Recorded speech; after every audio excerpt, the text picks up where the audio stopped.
Hi everyone!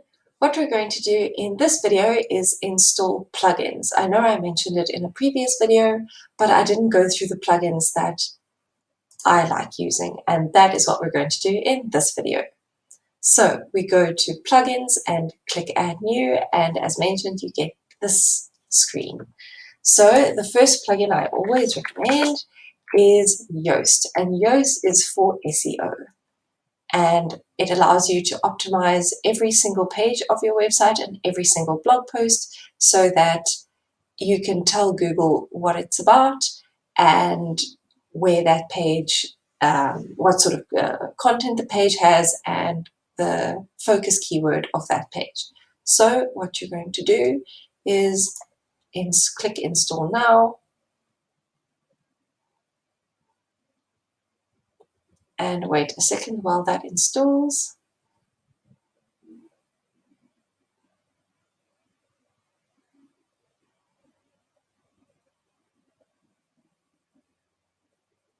And a plugin this is going to be a short rundown of the plugins that I recommend.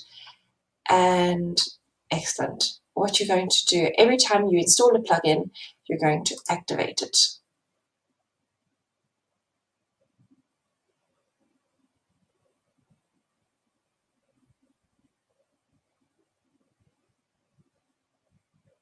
And it'll appear here under your active plugins.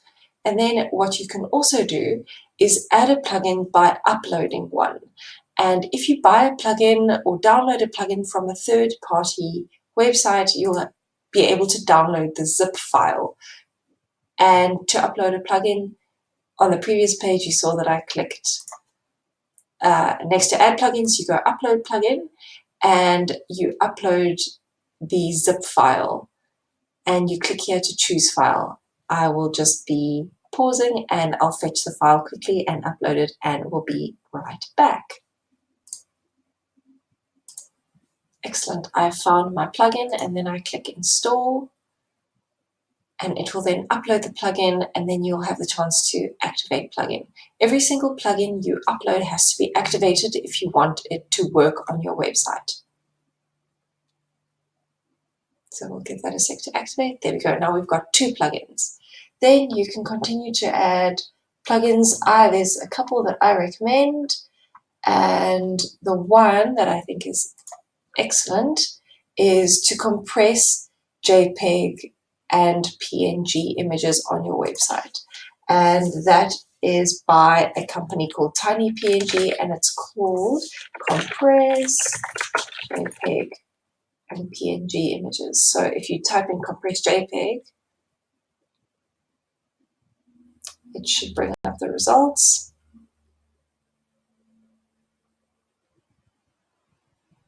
There we go, and this one's by TinyPNG, and we can click install now.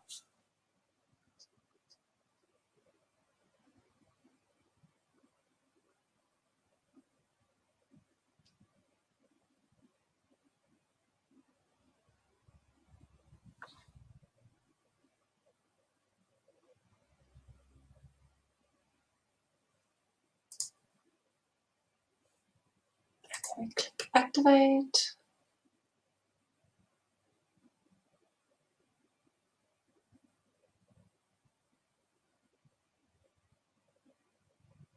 There we go. And what we can then do is add your Instagram feed, which is what I spoke about earlier. Instagram feed. Oh, add new, I apologize.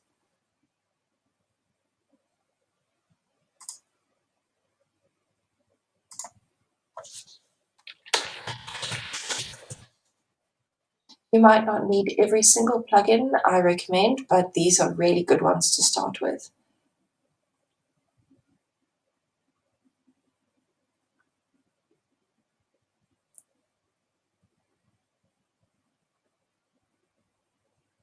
Okay.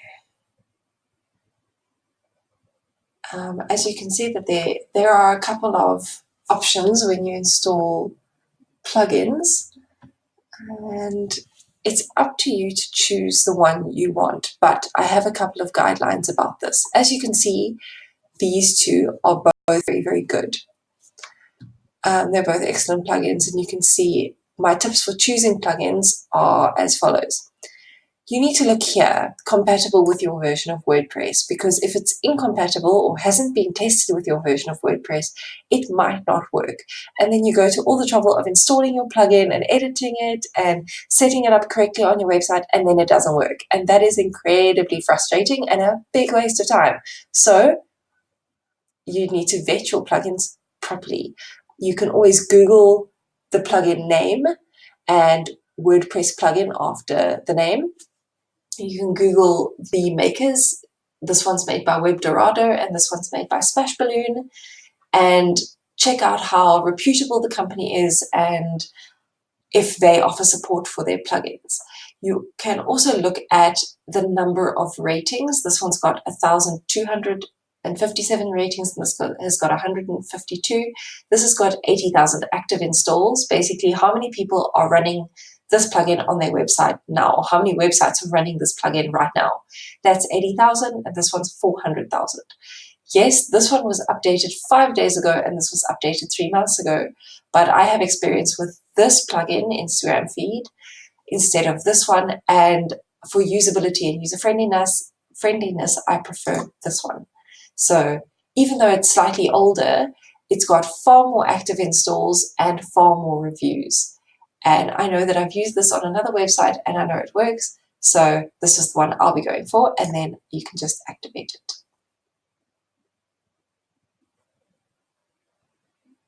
There are a couple of other plugins that do things like adding fonts and adding SSL certificates, and you can add social sharing to your website, and you can add specific things to format, specific plugins to format your blog in a certain way, contact forms, etc., and security plugins and anti-spam plugins, and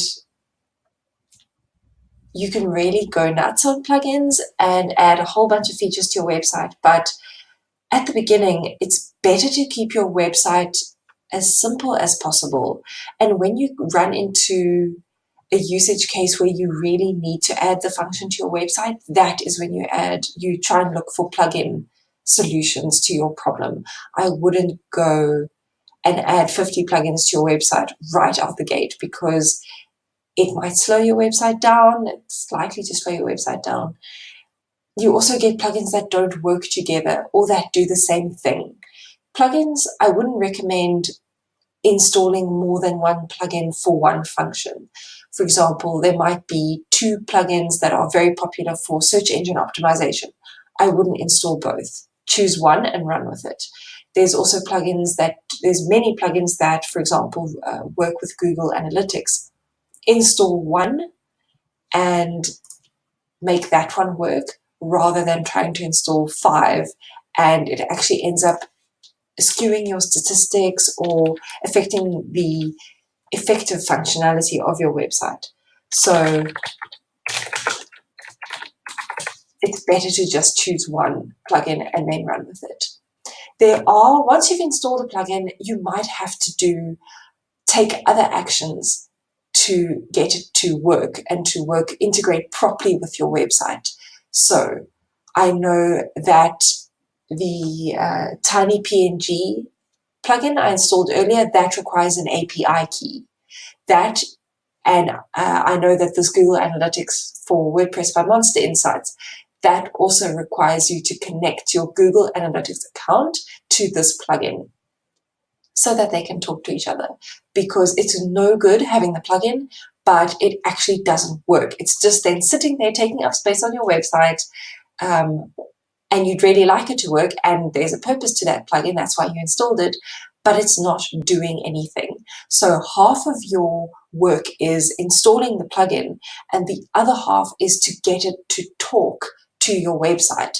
And that is where a little piece of code called an API key or an API comes, steps into the mix. As you can see at the top of this page, it says, please register or provide an API key to start compressing images. And that's because this website, you need an API key to be able to, for the website and the plugin and the system to start talking to each other.